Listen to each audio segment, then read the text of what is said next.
folks, 303-713-8255. Suzanne, get those lines caught up for me. They're all full, but yet I only see a couple up there. Now I do want to go to Caroline. Caroline's got a pretty sad story. Caroline, you lost your 8-year-old son. How long ago did this happen? I saw some of the video. In fact, Suzanne, you showed me a video that was on like one of these news stations. Caroline, do you know what that was? It was Inside Edition online. Inside Edition. So I did see that, but kind of catch everybody up. What you went through and what happened? My son died June 8th, 2016, this year. He went into sudden DIC, which is where his body clots its own blood inside of its system rapidly.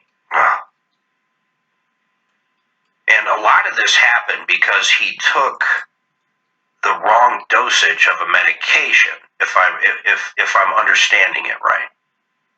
Correct.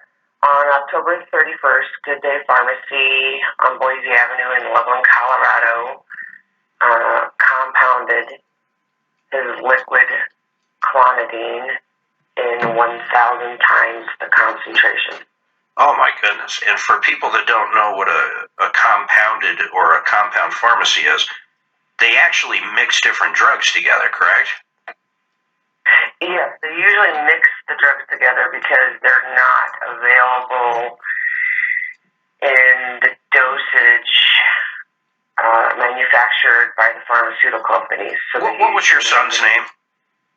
My son's name was Jake Steinbrecher. So Jake was given a medication that you couldn't get 5 milligrams or 10 milligrams. I mean, give me a little more data on what happened. What did they have to mix or compound to create his drug? Yes. It comes in 2 tablet forms, and I believe the milligrams that they come in are 0.1 milligram tablets and 0.3 milligram tablets only. And it is prescribed for children, and they need a lesser dose, a very small dose, in 0.0 0.01 or 0.03. So like milligrams. Like 1/10 or at least 1/3. A third of a fourth of the 0.1. So what happens is the Good Day Pharmacy, they were supposed to basically take one of these tablets that was, I would assume, a 0.1 and turn it into a dose that's 0.03. Yeah, they actually ordered in a powder version of the Clonidine to mix into a strawberry flavored liquid. Oh, so they were not only that, they were turning it into a liquid. So what happened? How much did the dose? You said it was 1,000 times what it was supposed to be. How did they make a mistake that big? 1,000 times? So what was the dosage the doctors actually ended up thinking he took? Compared to they think he took, they had no idea what he thought he took. Got it. At the time. The prescription was written to be 0.03 milligrams per 2 milliliters of liquid. And what was actually in there was 30 milligrams per goodness. 2 milligrams. Unbelievable. Wow. And where does it stand now? I realize your son's died. I realize you have an attorney, I'm sure, working on, the negligence of the pharmacy. But one of the things I think you're trying to change are pharmacies like that. Do I have that correct, Caroline? You have that absolutely correct, because the FDA does not have the same safeguards in effect for compounding pharmacies that they do, let's say Walgreens or, King Soopers, that they do for compounding pharmacies. They don't have the layers of safeguards in check, triple layers, quadruple layers, computer layers, to make sure that before the prescription goes out the door, that it is made correctly. In Jake's case, Good Day Pharmacy had a handwritten logbook, and the only verification that the prescription had been made correctly was the pharmacist writing down in the book she had made it correctly. See, I had no idea that there's different regulations for different kinds of pharmacies. So if I'm understanding you right, Walgreens, I assume, is not a compounding pharmacy whatsoever. Is that correct, Caroline? No. Okay. Compounding pharmacies are entities of their own. So when you get a license for a pharmacy, John, do you know anything about this? And nothing about this case in general, but I'm saying compounding pharmacies, it's just kind of a new thing to me. I didn't even realize these things existed. Well, in a vacuum, there's nothing wrong with a compounding pharmacy. They are there to do exactly what Caroline is talking about, and that's to kind of, create a dose of something that a doctor has ordered that's not commercially on the market. So there's nothing inherently evil about that. Yeah. Compounding pharmacies are, I guess you could call it, abusers in the system. They are used in, a lot of the, frequently seen things like ED treatments and Viagra, Cialis. Right, and making up their custom formulations and stuff. And so there's definitely some abuse that goes on with them. Caroline, I'm curious, how did you find out exactly what dose your son was actually given? I think that a part of that question should be how long it took us to find out. Okay. But I'll answer you that. My son was overdosed on Saturday, and we found out on Monday when the pharmacy opened, and they had received several voicemails from me, and the hospital had called. They waited until the pharmacy opened to call them, to have them, I would assume, hand dump out the bottle of powder and measure what was missing from it. I got it. Calculate what was in Jake's prescription. I see. And then 20 mils of that sample was sent off to one of the two national testing labs in the United States to confirmation of how much Clonidine was in per mil. How are you trying to change the laws? In other words, have you written a congressman? How are you trying to change the pharmacy industry, or at least the compounding pharmacy industry? I have contacted the FDA several times and gotten no response from them. I've contacted our local senators. I've contacted the media. A report was filed over a year ago, and I would like to bring this up, against Tony Fogelstad, the pharmacist, that mixed Jake's prescription incorrectly. The same pharmacist? It is the same pharmacist. And the state of Dora licenses these medical professionals.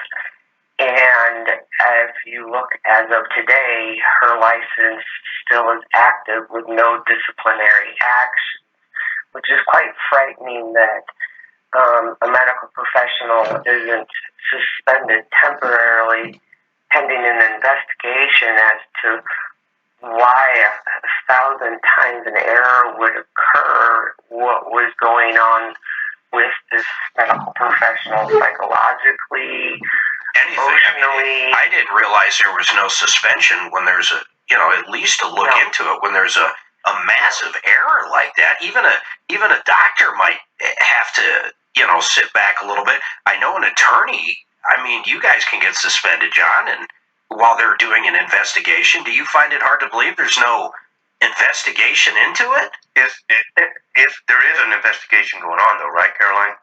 There is an investigation going on, but the state, DORA, has not required her to miss a day of work. Right, I while understand. this has been being investigated. Yeah, I got you. It's almost like, if a cop was being investigated for a shooting, generally they suspend them with pay while they're looking into it. But, she's still out there working or doing whatever. Well, with the exception, Carolyn, of getting the word out, and I agree with you, and I'm going to do some more research on it. I didn't realize I didn't even realize what a compounding pharmacy was, to be quite honest. I understand the need for them at this point, but I don't understand, and I say this to John too, why would they have a whole different set of rules and regulations than a normal pharmacy? That part I don't understand. Is it tougher to get a compounding pharmacy? I mean, does anybody know that, Caroline? Do you? I believe it's easier. It's easier. See, that's the part I don't get. I can't confirm that, but I believe it's easier for them to get a license. All right, hold on a second. I'm up against a hard break. We're going to take a break. I'm going to come back to you. 303-713-8255. I want to kind of get through to how we can help, what we can do.